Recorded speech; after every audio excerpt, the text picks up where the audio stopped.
Have you ever been hungry? I mean, really hungry. I think the hungriest I've ever been is when I went on a 3-day fast. First day, no problem. But the second day, all I could think about was food. Listen to what Jesus says in Matthew chapter 5, verse 6. Blessed are those who hunger and thirst, not for food and water, but for righteousness. Blessed are those who hunger and thirst to do the right thing. The question I want us to deal with, how do we develop this hunger and thirst for righteousness that Jesus talks about here?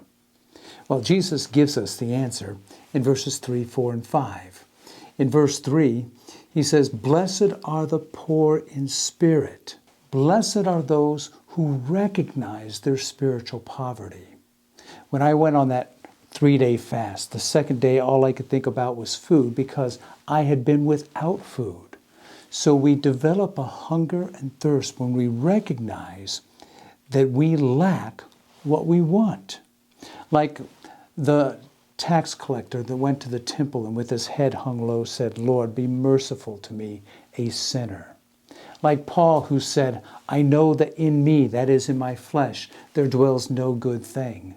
Like the prophet Isaiah who said, all of my righteousness is like filthy rags. When we recognize our spiritual poverty, we will hunger and thirst for something more.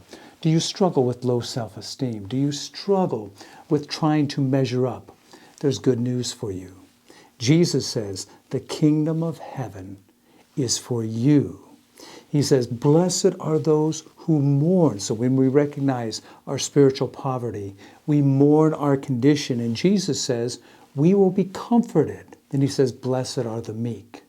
Naturally following from this, when recognizing our spiritual poverty, mourning our condition, we will have a meek and humble spirit, a teachable spirit.